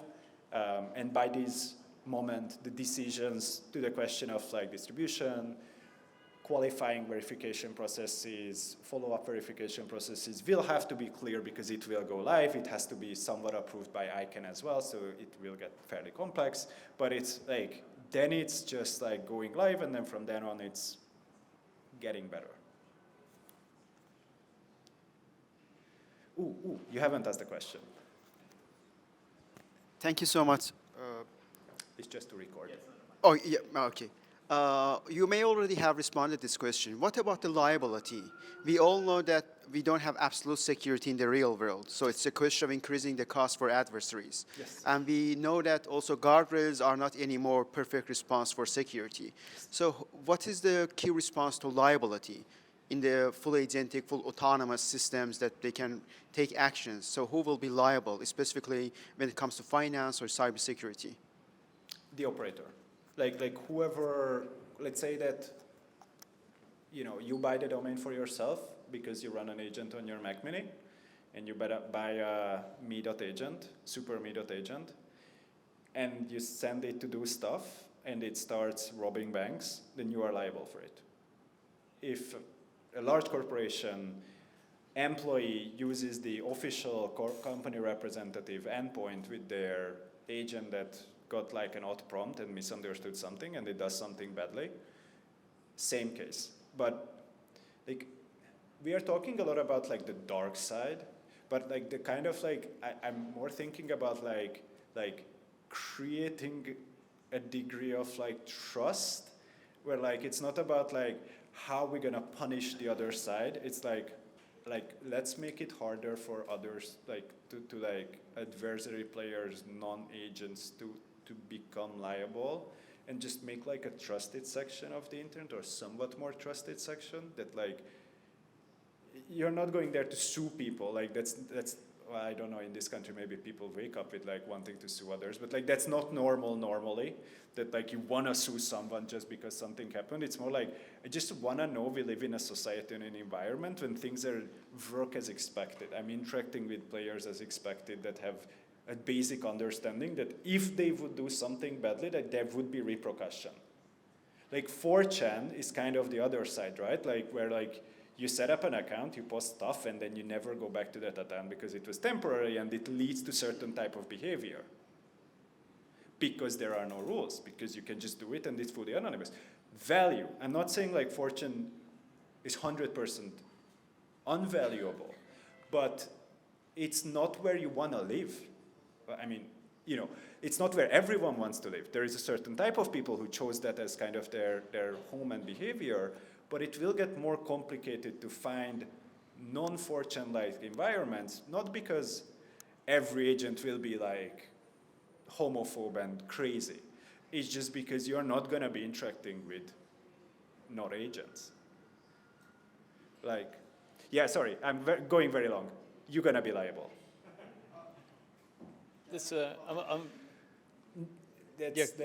We are doing follow-ups. Green shirt? Yeah. So, yes. Okay, so we now have this endpoint where the server side has a legal representative, meaning all of the words that are received by the client sent by the server are essentially legally binding, and I guess the whole value proposition of such an endpoint is that the client then has some trust in what was sent. But at the end of the day, it's just a connection between a server and a client, right? So I think there's no mandate to use databases to capture what was essentially set in a legally binding way. And with front ends, websites and apps being usually also controlled by the server side, yep. I wonder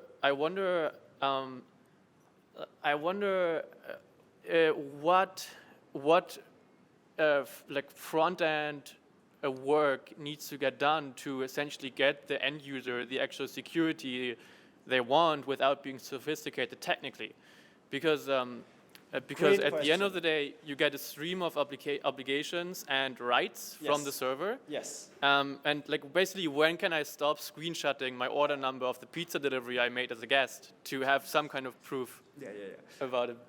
So great question. In the back of the room there is Dick Hart. He's the author of Oath and also now the author of Oath, the agent Oath. And while I could answer you, I think that the gentleman who is smiling at the back is much more equipped to answer this question because it's an extremely technical question. Who is, yes, walking towards us. But because we are slightly on time, we have 10 more minutes in the room, we can probably stay, but Stephen, can we stay longer?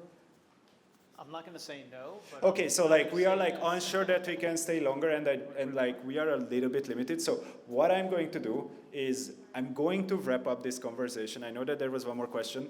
I do want Dick to answer this question or hear the question, but maybe you can do it not on the microphone. I just want to make sure that we don't go against Frontier Tower rules. And technically we booked it for another 10 minutes. So while Dick will hear you out, I will start to operationally wrap up, and maybe we can discuss the goal cup in somewhere there. I want to drink some coffee. So thank you very much for coming. I really hope you got some answers. I really, really hope everyone has joined already Agent Community. If not, this is your opportunity. The work streams will be launched on Monday. I can kind of commit to that. You will be able to join it effectively. You join a mailing list and you will get an onboarding email, and then it will start from there. Each working group will have a basic starting charter direction. We are looking for the people that we mentioned. August 12th is the kind of big date in our lives. So cheers. I can answer any questions. My email is balazs@agentcommunity.org. If you can't write it down, it's promoted in a lot of places. You can write me an email. I will probably read it. I promise I'm reading a lot of emails.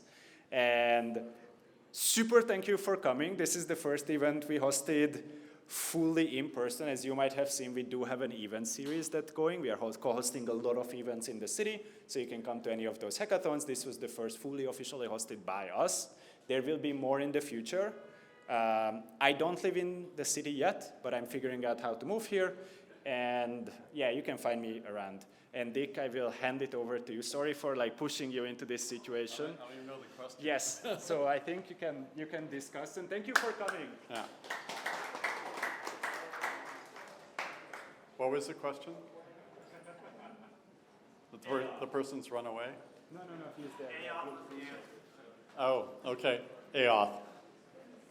Whatever the question was.